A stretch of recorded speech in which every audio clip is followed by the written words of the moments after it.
It's like prepping your veg for your stir fry.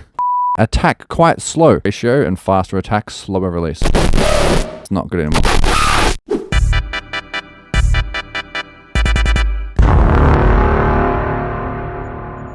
Alright, here's where things should get interesting. I like to mix into my compressor. I like to mix into my limiter as well. What the heck? Hey, you shouldn't be mixing into a limiter or a compressor. This is dance music. It's going to be loud. I know I'm going to be adding that compression and that limiting in anyway, so why pretend it's not going to be there? Don't do a beautiful little mix where everything's all extra dynamic and perfect and you've got like 15 dB of headroom and then be like, hey, my song sounds like poo compared to Skrillex.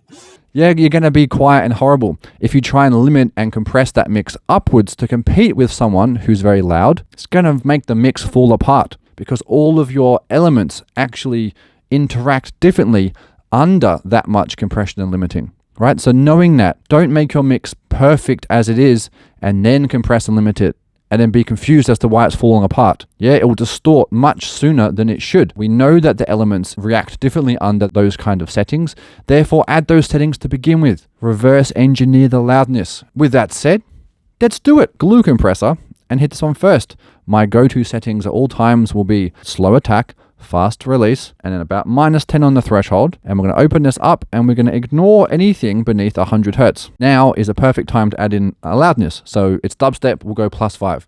If it was something not dubsteppy or something not as loud, I might just go +2. Yeah, everything is genre dependent. Mixing and mastering needs to be making the song sound the best it can be in the appropriate light or in the way it's going to be played and shown. Some songs don't need to be screaming hot, so don't go screaming hot. Don't be silly. If you're making a souffle, don't chuck it in a wok. Do you know what I'm saying? What? So after our glue compressor, we're going to put on a maximizer. This is going to be squeezing a little bit more volume on. IRC4, it's the most modern algorithm at the moment. That squeezes like probably 0.8 makes sense. And we'll go fast attack and release. And we'll turn stereo independence on. There will be some more limiting. We're going to chuck on a limiter after that. And this is going to squeeze out the smallest little bit extra, right? And our out ceiling is going to be not 0.0. It's going to be -0.2. You could go to -0.3. This is mostly just to keep any true peak stuff from happening. Well, why don't you just use a true peak limiter? I don't want to use true peak for things like dance music because it's too aggressive. It's going to really push down any of those true peaks. And I actually don't really care if there's a little bit of true peak happening in a drop in a dance music song, especially a dubstep one. Yeah, that microsecond of saturation that comes from a true peak. You think that matters when the song is like 16,000 dB over 0? That doesn't matter when the whole song is saturated and clipping and loud as hell anyway, right? If I was recording something more pleasant, like a folk track or something a little bit like, an indie band of a little ukulele or something like that, you don't want to be getting any true peaks with that music, but you shouldn't even be going that loud to begin with. That music doesn't need to be presented that loud. Remember, what's mastering? It's about presenting the music in its best light possible. And that is relative to where it's going to be presented. Is it going to be a club, Spotify, a festival? Is it going to be played on someone's phone? So a little bit of extra limiting there, and then we'll leave that as it is. All right, so we've established the loudness ahead of time. Now it's time to start mixing. The first thing we're going to bring in is our drums. The drums are going to be the anchor of the mix. I want those to be triggering my master compressor a little bit. I want to make sure I'm hitting all of my specs in terms of bass and highs after the loudness is added. Once I've established that I've hit everything I need to with the drums, that's kind of like the foundation of my mix. It's the anchor point at which everything else will get mixed around. Let's turn off the hats for now. Just want to do the kick and the snare. I like to stick my mix into mono at this stage as well. Mix in mono. What the hell? Mix mono, mix quiet, and your mix will translate a lot better. Stereo and loud can be a little bit overwhelming, and it can misrepresent the actual truth of what's going on in the mix. If you go quiet and you go mono, then you're really hearing everything at its worst, basically. And then so when it sounds good like that, when you put it louder again, it's going to sound fantastic. Let's bring up the drums. Okay. Well, I got it on the money straight away, basically. Sorry about that. But to show you, I'll go further down. I'm going to bring this up slowly. Because it's a heavy bass track, I don't mind it being a little bit louder. So we might be getting more like -2, -3 here. Gain reduction, that is. We're just starting to get a bit of clipping. Clip that off. And that's a nice spot for the kick. Just above that 12 dB line. Okay, now we're going to bring in the hats. That's the snare here. I want the hats to kind of sit around this point.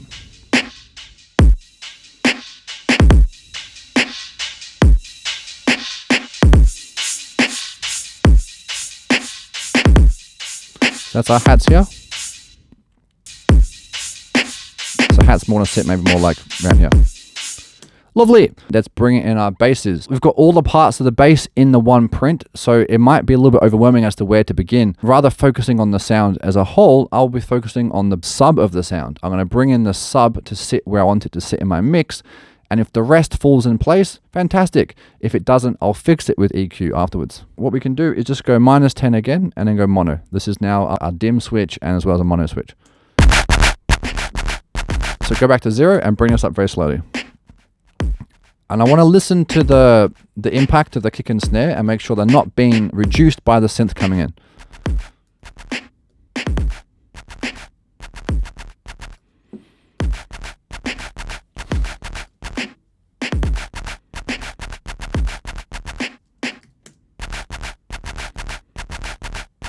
This is looking pretty good in this range. Maybe a little bit more.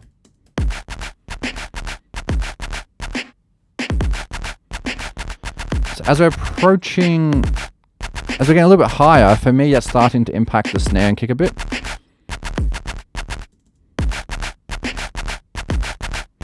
Probably around here I think seems good. Let's give it a solo and double check that sub response.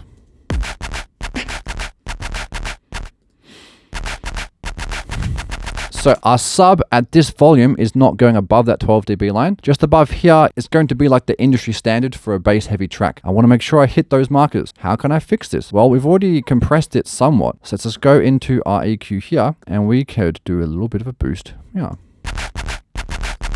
And make sure we're hitting that marker.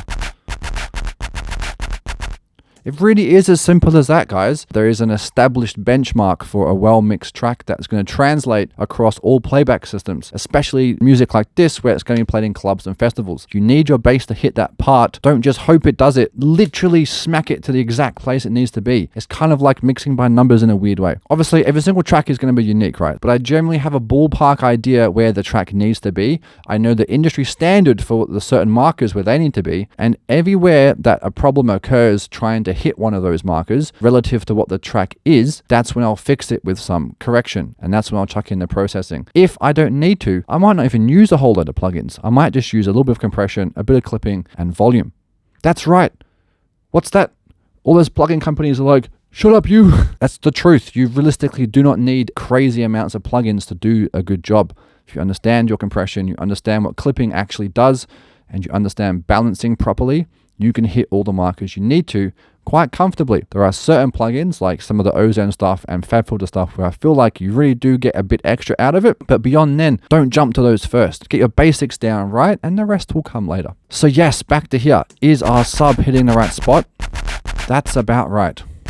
Slightly more. And now let's mix it all in together.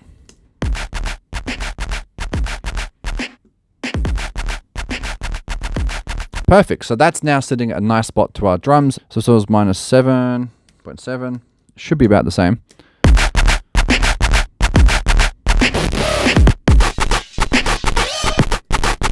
Probably going to need to add that sub back in, aren't we? Yeah, definitely. We don't need insane amounts of sub down here. 22. And we'll boost up that sub bass around here. Making sure we're going above that 12. Lovely. Now we can bring in the other elements. We're establishing these foundations. It's like the concrete is the drums, then the sub and the bass is the first level, and now we can do the second level, which is going to be our additional synths. So go nice and low. And remember, it's relative to this part, so always check back. A bit loud. There's a lot of naughty sub coming out of this one. I can't believe it. Back to here, back to here. Oh, we do not need that much. That's very silly. What even is that? Oh, A. You don't really need much past 30, guys. Anything past then is wasted headroom.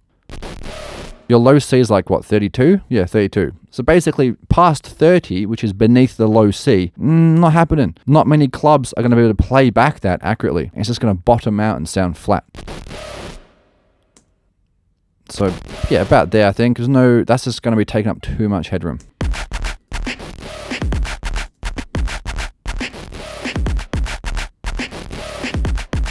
I'm just going backwards and forwards. I'm going here, checking the new one.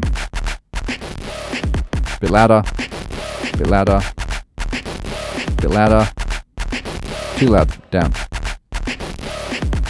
And that's the same sound, so we'll go aim for the same.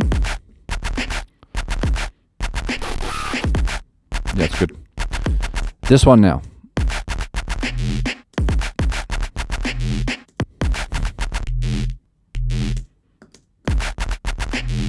Yeah, cool. You might notice that my muscle memory for some of these sounds is quite good, so I'm locking in quite fast. But my technique from the beginning is going to be up from 0, see where you think it needs to be, and then add 5 from there, have a listen, go back down to where it was, -5 from there, have a listen. And if you're adding 5 or taking away 5, it should sound really too loud or really too quiet. If it doesn't, then you can kind of start to dial in a bit better. I don't actually want that sub to be the same level as our main sub, because it will take away from the impact of our main bass. Right, so I'm purposely making the sub not as loud as it should be to have contrast, because otherwise if everything's perfect the whole time, that's boring. You need to purposely add in a little bit of mistakes here and there, or not mistakes, but imperfection, because you can't have, what's the saying about the sunlight and the shade? You need shade to appreciate light and dark. You need dark to have shade. You know what I'm trying to say. This little naughty guy down here.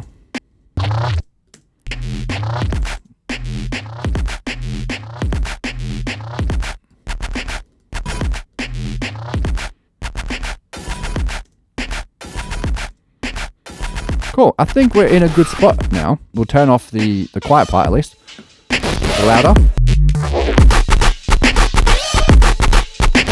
Let's have a listen in stereo now.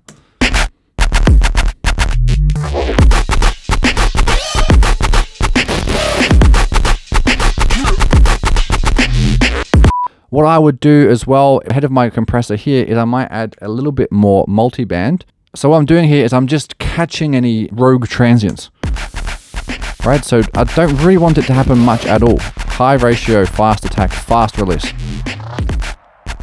And so things like when a clap, a snare, or a hi-hat happen at the same time with a synth at the same time, you might get a sudden spike in those areas. So we're just gonna squash those down a little bit. Definitely up in the top end as well. So high ratio, fast attack, slower release up in the super top end. And that's just gonna make sure we're, bright but not harsh. I think the overall mix could do with a little bit more high end as well. To be honest, it is bass music. It's going to be very bright. All right, turn this off. Listen to it at full volume. Here we go.